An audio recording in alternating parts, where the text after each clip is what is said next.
In this tutorial video, you'll learn about the unsteady state or transient heat conduction in one dimensions.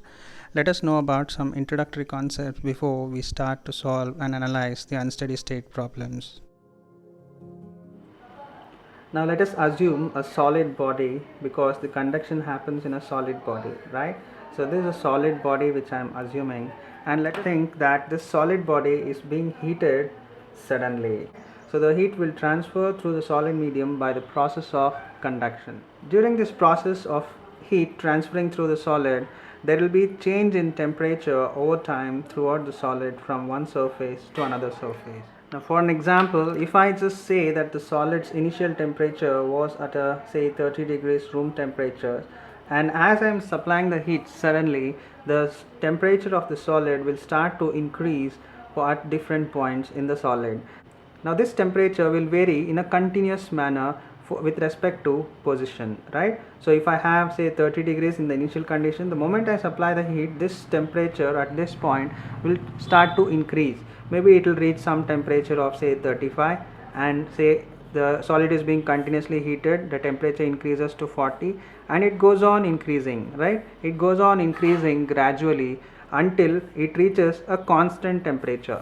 Say I have made the solid to reach a temperature of 80 degrees Celsius, and finally it remains constant of 80 degrees Celsius at this particular point what I am considering. This is called as the saturation temperature. How much ever heat you supply beyond this, the temperature will not increase beyond 80 degrees Celsius. This is called as the steady state of a body. So till it has attained the steady state, it has taken some duration of time till it has reached 80 degrees Celsius, because the initial temperature of solid, as I mentioned, we have taken it as 30 degrees Celsius. So when we started to heat it continuously, we saw that it has reached 80 degrees Celsius after a certain amount of time.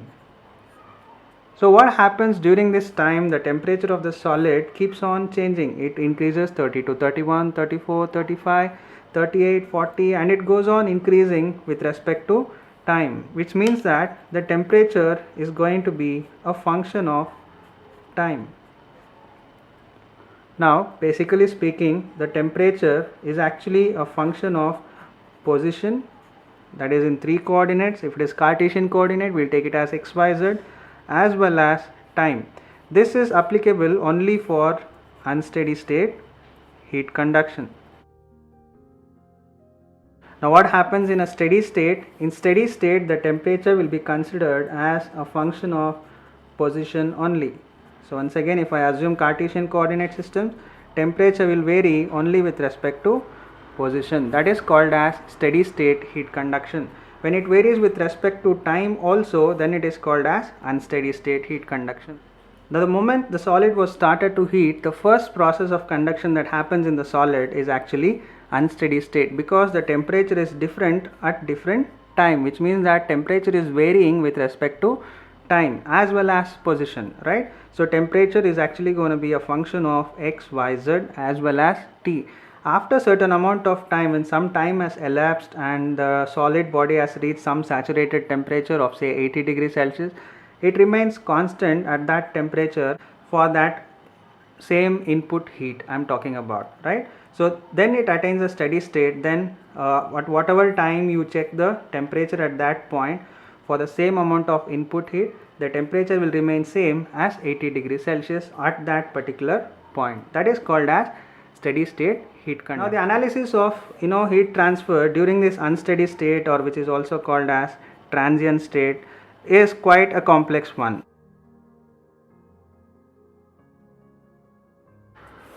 Why it becomes complex? Because as and when you check the temperature of that body, the temperature goes on varying depending on the thermal conductivity and other physical properties, density of the solid and other stuffs, right? So it is going to be very difficult for us to analyze the unsteady state heat conduction, because it is going to have one more variable added into the temperature function.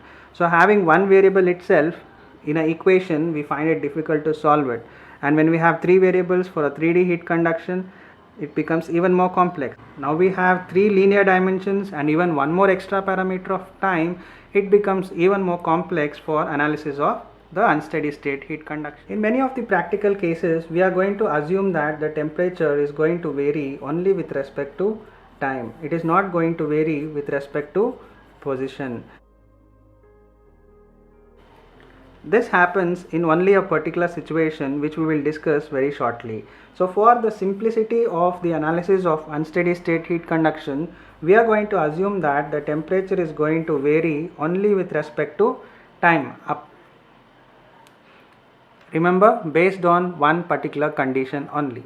It does not mean that temperature will not vary with respect to position. This variation of temperature with respect to position is going to be negligible, and hence we are going to neglect it for the simplicity of analysis during unsteady state heat conduction, and we assume that the temperature is only a function of time. When you assume that the temperature is only a function of time, we call that type of analysis as lumped parameter analysis. And more important is that this is just an assumption. The lumped parameter analysis is only a assumption, because practically speaking the temperature will be varying with respect to position as well as time. But here we are just assuming that temperature is varying with respect to time only, and it is negligible with respect to position. We are assuming it for the analysis to be simple. Now in this lumped parameter analysis, let me just assume a solid. So now this solid will have a thermal conductivity value. Let us take that value as K for now. So this thermal conductivity value will be a finite number. It should be some number watt per meter Kelvin. This is going to vary depending on what type of solid material it has, right? Now this K value is always a finite number. Due to this value of K, and depending on the value of this K, you're going to have a temperature gradient. Due to the presence of this thermal conductivity and a finite number, there will be a temperature gradient within this solid. However, if the value of K is very high, for example,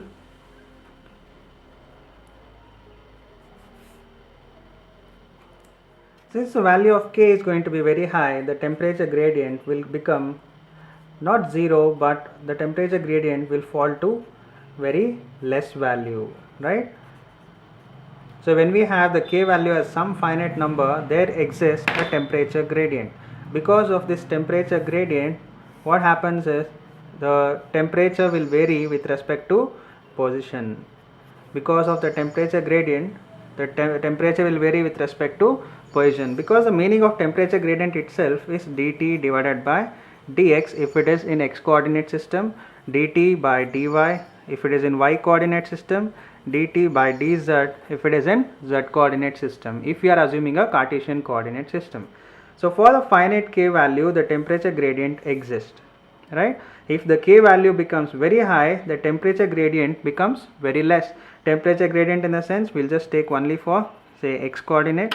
So for this x coordinate, the temperature gradient will become negligible, and we are going to assume it to be 0.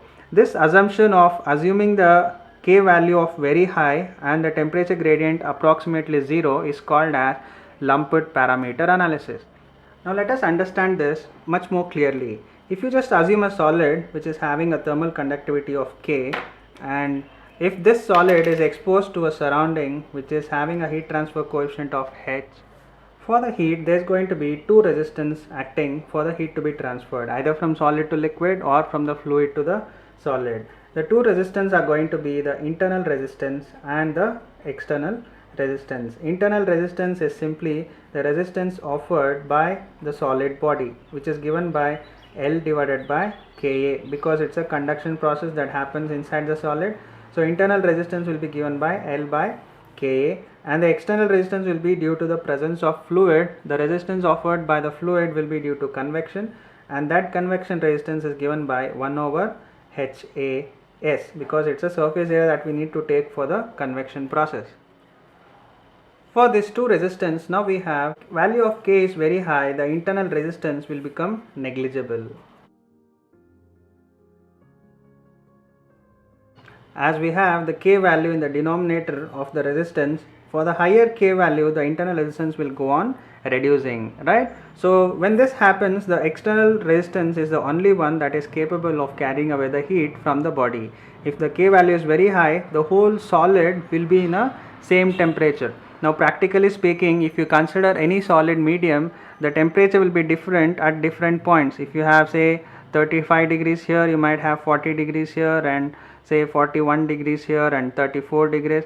The temperature will be different at different points. This variation or reduction in temperature is due to the presence of the internal thermal resistance. This internal thermal resistance is due to conduction, which is L by Ka. This resistance exists because of the value of thermal conductivity. If this thermal conductivity is very high, the solid, whatever we consider, whichever point we select, all of the points will have the same temperature. So if the whole solid is in the same temperature, we are going to assume this solid as one lump. One lump. It might be a huge solid surface, but we are going to assume that big solid surface as a single lump. This happens when the solid with very high thermal conductivity, which leads to negligible internal resistance. If there is negligible internal resistance, the temperature gradient will be tending to 0. If this temperature gradient tends to 0, the only process of heat transfer that occurs from solid to fluid will be due to the external resistance, that is due to convection process.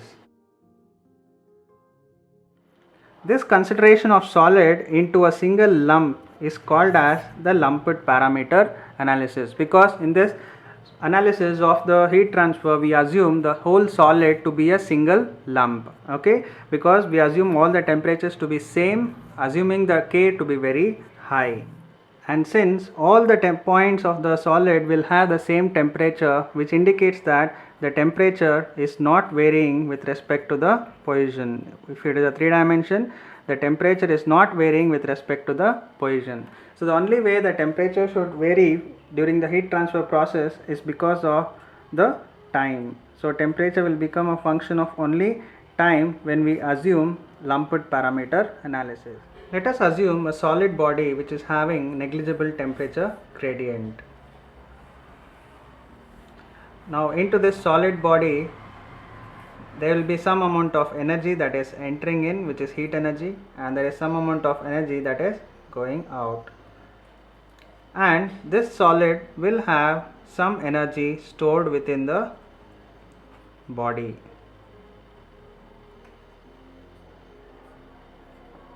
Surrounding what we have here of H and T infinite, the heat loss from the solid to the surrounding should happen only by the change in internal energy of the solid, because we have a very high K value and the temperature gradient, that is rate of change of temperature with the position, is assumed to be 0. The heat loss from the solid to the surrounding should be the change in internal energy. Therefore the rate of heat flow is given by the rate of change of internal energy is given by mCp delta T, which we rewrite it as rate of change of temperature with respect to time. That should be equal to the amount of heat loss to the surrounding by the process of convection. So heat loss by convection is given by HA, that is surface area, into delta T. In this equation, the T will be called as the solid temperature. We'll take this as equation number 1. When we rewrite this equation number 1, we are going to get this form of equation. Now integrate this with respect to T on the left hand side, that is capital T, and small t on the right hand side, and we will get the equation log of T minus T infinite equal to minus HAS by rho Vc plus the constant C1 dt. When it is integrated, it becomes small t. Name this as equation 2. So we'll find out this constant C1 by applying the boundary conditions for the solid that we have considered. So the boundary condition that we apply is going to be, we know the temperature when time equal to 0, the temperature is given as Ti. Ti will take it as the initial temperature of the solid when the time was considered as 0 seconds. Applying this boundary condition to equation number 2, equation 2 changes like this, and finally we will get the value of C1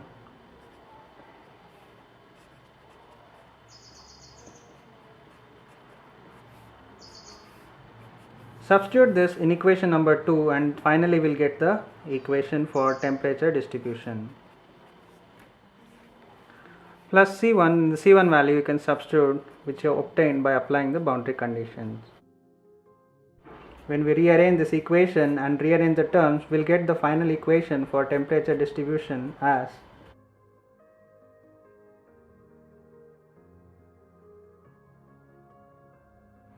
when we take the power separately and just multiply it by V surface area into K divided by V surface area into K and rearrange the terms, and when we go on solving it and rearrange the terms, we are going to get HLC by K multiplied by alpha T by LC square, where alpha is given by K by rho C, which is called as thermal diffusivity, which you would have learnt in the very first module, right? So these two variables what we get here are going to be called as the Biot number and the Fourier number. So this is called as Biot number and this will be called as Fourier number, which are dimensionless numbers, which we will discuss. So this power can be rewritten as Biot number into Fourier number. Therefore we can also rewrite this e power minus Biot number into Fourier number. This is another way of representing the temperature distribution equation in the form of dimensionless numbers.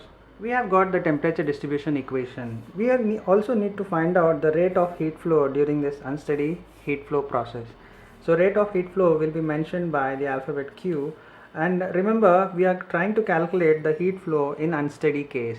So since it is unsteady case, the temperature will be different at different point of time because temperature is varying with respect to time. So for different temperatures at a particular instant of time, you are going to have the Q value varying at different points. Since the temperature is varying with respect to time, even Q will vary with respect to time, because we all know Q is directly proportional to time, right? Hence we are going to get two types of heat flow. One is called as the instantaneous heat flow, and we are going to have one more type of heat flow that is called as the total heat flow. As the name implies, instantaneous, this heat flow will be found at a particular instant of time. Say if I want the heat flow at a time of 10 minutes, I can call it as Q instantaneous heat flow. Or if I want to find out the total heat transferred from the time 0 to T, then we call it as total heat flow. Let us see, using the temperature distribution equation, how we can derive separate equations for instantaneous heat flow as well as for total heat flow. So instantaneous heat flow is the heat flow that is calculated at a particular instant of time. So we can calculate the instantaneous heat flow simply with this equation, where the dt by dt is nothing but rate of change of temperature with respect to time. From the temperature distribution equation, we can write the value of T. Just send all the terms to the right hand side, keeping T on the left hand side. And hence from the temperature distribution equation, we can write the value of T as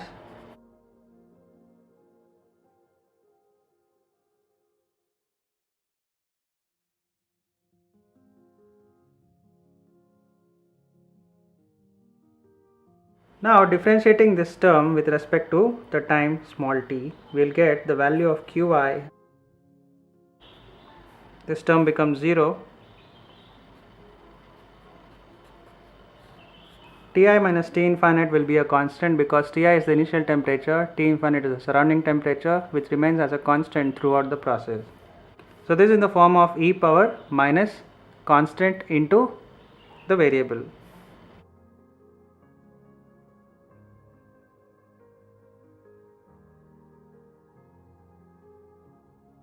Since the power has a negative sign, we need to multiply this with a negative sign. So we have rho Vc in the numerator, rho Vc in the denominator, it gets cancelled. So what finally remains?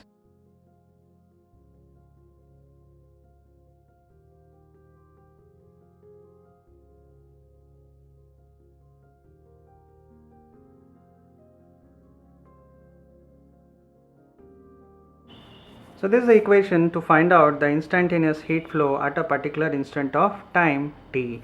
We can write this power as Biot number into Fourier number as we discussed few minutes ago. Now the total heat flow or the cumulative heat transfer can be written simply by integrating all the instantaneous heat transfer at every particular instant of time. As we know, this process we are assuming it to be happening from 0 to time of t, right? So integrating all the instantaneous heat flow from a duration of 0 to time taken of t will give us the total heat flow, which is given by, now we know the value of Qi, we have derived it just now, we can substitute it over here and integrate it within the limits of 0 to t.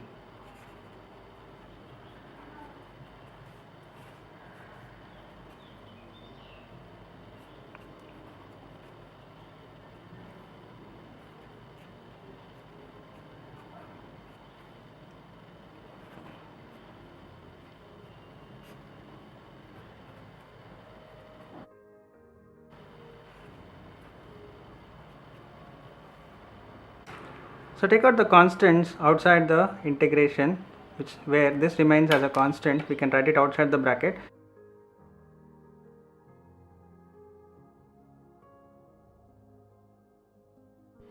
And when we integrate e power minus HAS by rho Vc into t, we are going to get this value where the constant comes to the denominator, and this is within the limits of 0 to t. Now before applying the limits, we can take the constant outside the bracket and the equation will reduce.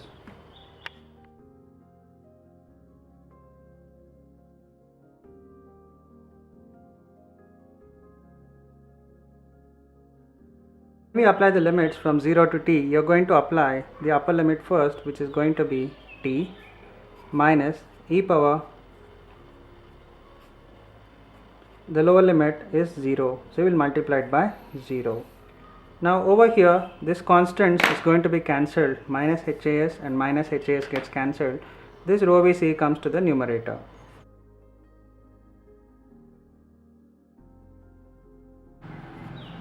This power can be written as Biot number into Fourier number, so we will write it as minus e power 0 will be 1. This will give us the total heat transferred from a duration of time 0 to t. You will find this formula for total heat flow and instantaneous heat flow as well as the temperature distribution for lumped parameter analysis in page number 58 in Kodandaram Data Handbook, and I am using the edition 8. You will have the page numbers differed in other editions. Using this formula, we will be able to solve many problems in transient conduction process, provided we assume the thermal conductivity to be very high, due to which the temperature gradient becomes negligible and the temperature will be only a function of time.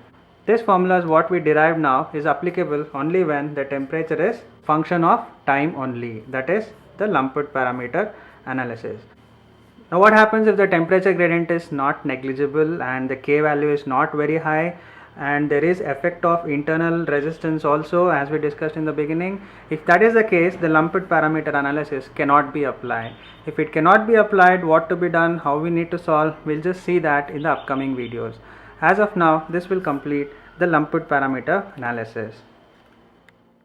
For any doubts or clarifications, you can drop a comment or contact me through my mail ID.